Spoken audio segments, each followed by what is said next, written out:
Recent করা এই I মেকআপের ভিডিওটা তোমরা অনেকেই খুব ভালোবেসেছো। তো এই জন্য আই মেকআপটা শেয়ার করতে আমি চলে এলাম তোমাদের সাথে। তো এই আই মেকআপটা ভীষণই সুন্দর এবং কিভাবে করেছি তো সেটা আমি তোমাদের সাথে শেয়ার করছি। প্রথমেই দেখো আইব্রো বোনটাকে কিন্তু আমি হাইলাইট করে নিলাম।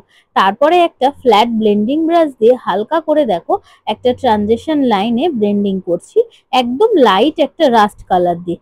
সেম ভাবে দুটো চোখেই কিন্তু সেম ভাবে ব্লেন্ডিং করছি, দেখতেই পাচ্ছ এখানে একদম লাইট কালার। তবে আই মেকআপে আমাদের স্কিন টোনের সঙ্গে এই কালারটা কিন্তু ভীষণই ভালো যায়। এরপরে দেখো আমি একটা সরু ব্লেন্ডিং ব্রাশ নিয়ে শুধু লোয়ার লিড, একদম যে মানে কর্নারটা থাকে লোয়ার লিডের সেখানে শুধু ব্লেন্ডিং করছি এবং ইনারের দিকে দেখো ভেতরে নিয়ে যাচ্ছি। তো দেখো এখানে কালারটা নিয়েছি একদম, এখানে একটা বলতে পারো মেরুনিশ কালার এটা। তো দেখো এটাকে আস্তে আস্তে করে ভেতরের দিকে ব্লেন্ড করে নিয়ে যাচ্ছি। আরেকটা কথা, ব্রাশ যত দূরে ধরবে ততটাই কিন্তু ব্লেন্ডিং ভালো হবে। তো দেখো এরপরে আমি ওই ট্রানজিশন লাইনের সাথে যাতে ব্লেন্ডিংটা ভালো মতন হয় তার জন্য আমি বড় ব্রাশ দিয়ে ব্লেন্ডিং করে নিলাম। এরপরে ইনার কর্নারে দেখো এখানে আমি একটা শিমারি শ্যাডো ইউজ করছি শিমারি কালারে।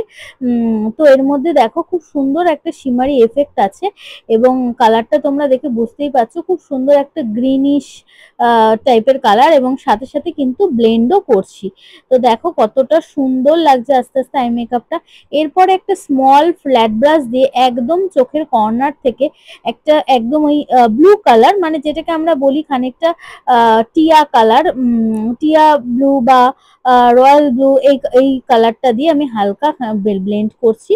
তো দেখো খুব সুন্দর করে কিন্তু ইনার কর্নারের সাথে মিডিলের কালারটা ব্লেন্ড করে দিচ্ছি আর একটা ক্রিজের মতন এফেক্ট করছি এবং সাথে কিন্তু আগের সেই ব্লেন্ডিং ব্রাশটা দিয়েও ব্লেন্ড করছি। এরপরে দেখো আমি লোয়ার লিডে সেম ব্লু কালারটা দিয়ে কিন্তু লোয়ার লিডটাও করে নিচ্ছি এবং দেখো কতটা সুন্দরভাবে ব্লেন্ডিং হয়ে যাচ্ছে। ব্লেন্ডিং কিন্তু আই মেকআপে খুবই একটা মানে গুরুত্বপূর্ণ জিনিস, যেটা দেখতে আই মেকআপটাকে অনেক সফট এবং সুদিং করে। এরপরে দেখো আমি এখানে ফেসেস কানাডার কাজল ইউজ করছি, যেটা আমার খুব পছন্দের। তবে হ্যাঁ, এটা যদি তোমরা সিঙ্গেল পারপাস ইউজ করো তবে কিন্তু এটা স্মাজ হয়ে যায়। যারা স্মাজ প্রুফ চাইছো তারা কিন্তু এই কাজলটা ইউজ করো না, কাজের জন্য প্লামের কাজল বা অন্য কোনো কাজল তোমরা ইউজ করতে পারো। এরপরে আমি এর সাথে দেখো ইউজ করে নিচ্ছি লাইনার। আমি এখানে মেবলিনের লাইনার ইউজ করছি, ইয়েলো কালারের যে লাইনারটা হয় বটলটা। তো ভীষণই ভালো এই লাইনারটা এবং দেখো আইলাইনারটা ইউজ করাতে কতটা সুন্দর লাগছে। এই আই মেকআপটা কিন্তু তোমরা রিসেপশনেও করতে পারো, ভীষণই ভালো লাগবে এই আই মেকআপটা। যেহেতু রিসেপশনে আমাদের যে বাঙালি ব্রাইডরা বেশিরভাগ ব্লু, গ্রিন, পিঙ্ক এই ধরনের কিন্তু কম্বিনেশনের ড্রেস পরে।